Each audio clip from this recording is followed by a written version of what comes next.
From a Viking revenge tale to the true story of a boxing legend, these films are worth checking out, even though they didn't make much cash.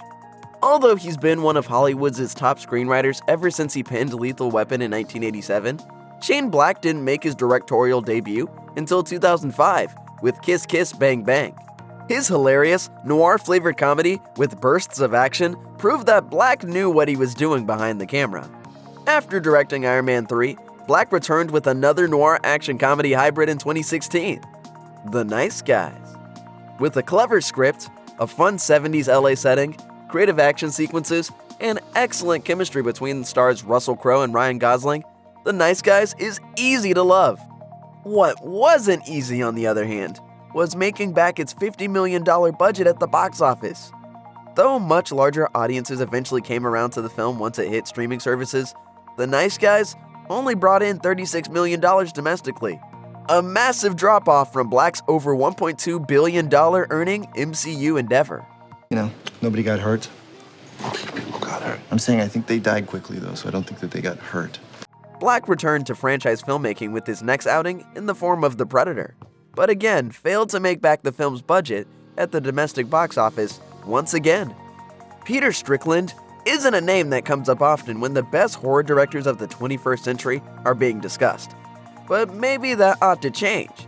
Much like Strickland's earlier film Berberian Sound Studio and later film Flex Gourmet, In Fabric is a stylish good time. Rather than slotting into the current trends of modern horror, In Fabric instead looks to the past. The film is styled like an Italian giallo film from the 70s, and uses that aesthetic to present the story of a haunted dress as it exchanges unfortunate owners. A reverent tribute to director Dario Argento and his film Suspiria in particular. Fans of this semi-forgotten era of Italian horror will find a lot to love in this film, especially the film's soundtrack composed by the band Cavern of Antimatter.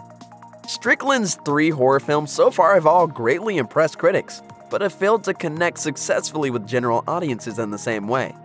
In Fabric became Strickland's most critically acclaimed horror outing to date when it was released in 2018, but it lacked the reach necessary to earn back its budget at the box office. Despite having the largest budget of Strickland's career yet, it resulted in a measly box office pull of less than $200,000 worldwide. Perhaps In Fabric was simply a bit too weird to resonate with the general public, but horror aficionados are bound to appreciate the commitment to its throwback style. Man of Tai Chi is the first and so far only feature film directed by everyone's favorite action star, Keanu Reeves. His love for martial arts is abundantly apparent in this remarkably authentic kung fu flick, which was shot in China and has the bulk of its dialogue spoken in Mandarin and Cantonese. Reeves' direction is full of stylistic throwbacks to the kung fu films of days past. Reeves cast himself as the film's main villain across from martial artist Tiger Hu Chen, whom Reeves met during production on the Matrix series. Reeves also brought along Matrix stunt coordinator and legendary action director Yen Wu Ping, who ensured that Man of Tai Chi had excellent fight scenes. We want to see a pure-hearted, good-natured man of Tai Chi become a killer. Given that Chinese was so prominent in the film, Reeves' directorial debut was aimed more at the Asian box office than the US box office, and his star power in both countries could have resulted in a high-grossing hit. Instead, Man of Tai Chi unfortunately struggled to connect with audiences in either country. With a budget of $32 million, which is quite high for a kung fu film, Man of Tai Chi made less than $5 million in China and struggled to pull in even $100,000 stateside. With his directorial debut resulting in a massive financial failure, Reeves has stuck to working in front of the camera ever since. And he starred in the first John Wick film the year after its release. Spontaneous Combustion is a largely forgotten horror movie from 1989 that languishes in obscurity today. Despite being a box office failure though, it just might be worthy of a critical reevaluation nowadays. The plot of this film follows a walking nuclear bomb, played by Brad Dourif, who had lent his voice to the killer doll Chucky for the first time the previous year. When Dourif's character gets angry, flames erupt from his body and those around him, so naturally, he embarks on a quest for answers.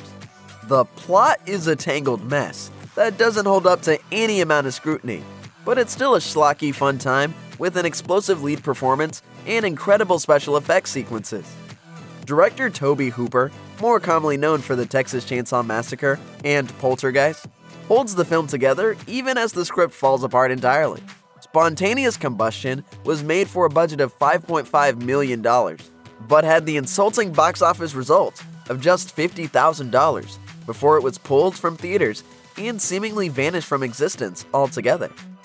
It was the latest in a string of box office failures for Hooper, whose career was in a dire place by the end of the 80s. The film can be quite hard to find these days. It isn't available to stream or rent digitally, and physical versions of it are pretty rare. Still, if a copy of Spontaneous Combustion does work its way into your life, you should definitely give it a shot. Released in 1980, The Ninth Configuration was the directorial debut of William Peter Blatty, the author and screenwriter of The Exorcist. Just like that earlier smash hit, The Ninth Configuration was adapted from one of Blatty's novels.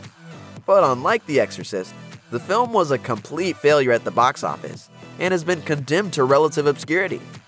The story is set in an insane asylum run out of a converted Gothic castle. Stacy Keach stars as Kane, a military psychiatrist who attempts unorthodox therapy on the various inmates, who all belong to branches of U.S. government organizations. Scott Wilson stars opposite Keach as an astronaut who had a mental breakdown right before he was sent into space. What sounds like the setup to another horror film is actually a darkly funny drama filled with thought-provoking commentary on the nature of religion and humanity. Who are you? You're too human to be human. Warner Brothers was initially attached to distribute the film, but after finding disastrous results with a limited test release, the studio canceled the planned nationwide theatrical rollout. The scrap distribution meant that the film's box office earnings were virtually non-existent, and Blatty's directorial debut never had a real chance to connect with audiences. Blatty only ever directed one other film, The Exorcist 3, which is also both excellent and considered a financial disappointment, much like The Ninth Configuration. Annihilation is a thought-provoking sci-fi adventure directed by Alex Garland of Ex Machina fame and adapted from the novel of the same name by author Jeff Vandermeer. The story concerns an exploratory rescue mission into a zone overtaken by an alien substance dubbed the Shimmer, which changes the rules of biology in all sorts of disturbing ways. Despite being an all-around excellent sci-fi film, Annihilation had its chances of success hamstrung before it was even released. The film was the unfortunate subject of one of the most contentious and high-profile public disputes between producers in recent years.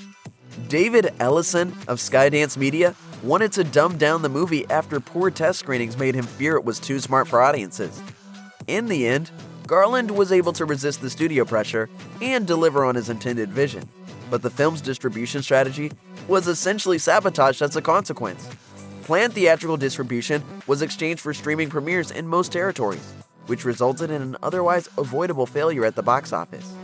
Writer-director Robert Eggers put himself on the map with his 2015 feature-length directorial debut, The Witch, a slow-burn historical horror that turned a $3.5 million budget into $40 million of ticket sales. His next film, The Lighthouse, was made for a similarly small budget and once again managed to turn a profit. Unfortunately, Eggers' third film, The Northman, ended that winning streak. The Northman carries over the grungy period piece nature of Eggers' previous films, while drastically increasing the scope of the story and world. The film is a Viking epic with a flair for the supernatural that certainly has far more mainstream appeal than The Witch or The Lighthouse, but it proved to still be a bit too art house for the general public. Though it cost significantly more money to make, The Northman produced a smaller box office return than Eggers' debut feature. It earned just shy of $35 million at the domestic box office, a huge disappointment for Universal Pictures, which gave the production a massive $90 million budget.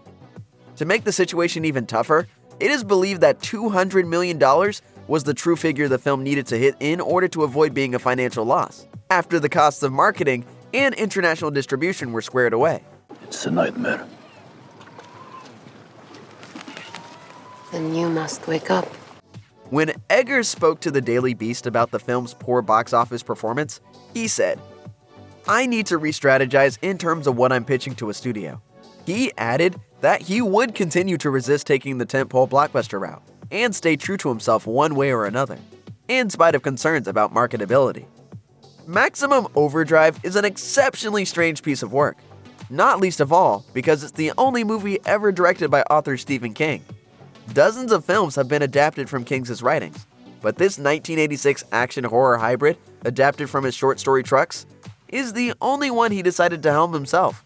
He would later admit to being consistently high on cocaine throughout the shoot, which undoubtedly factored into the movie turning out as weird and messy as it did. With a $10 million production budget, Maximum Overdrive only earned back just shy of $7.5 million at the box office. King has continued writing and occasionally producing, but he's never tried his hand at directing again. Despite all of its critical derision, box office failure, and Razzie Awards nominations for King and star Emilio Estevez, Maximum Overdrive is an exceptionally fun flick if you go in without expecting a masterpiece. The plot, revolving around machines coming to life, is fast-paced and packed with creative death scenes, demolition derby-style vehicular carnage, and too many massive explosions to count, all scored by a rocking AC/DC soundtrack. The Master is one of the best films from acclaimed auteur Paul Thomas Anderson. Stunning cinematography, a challenging and thought-provoking script, and two world-class lead performances from Joaquin Phoenix and Philip Seymour Hoffman culminate in a piece of work that is routinely hailed as one of the best films of its decade. With such high prestige surrounding The Master, it's easy to forget that it was considered a 2012 box office bomb upon release. Leave your worries for a while. They'll still be there when you get back. And your memories aren't invited. Concerns over the financial prospects of The Master started mounting before the film even hit theaters. It was once meant to be handled by Universal Pictures, but the studio dropped it out of fear that they wouldn't be able to turn a profit on a $35 million budget. Universal wound up being even more right than they realized. The film's final budget eventually ballooned all the way to $42 million, with the additional costs mostly stemming from Anderson's decision to shoot parts of his film in 65mm and exhibit the finished product in 70mm. The box office pull was only $16 million in the US, after a somewhat fumbled expansion from limited release to wide release. In the international box office, only contributed another $11 million. That left the film significantly short of making back its budget.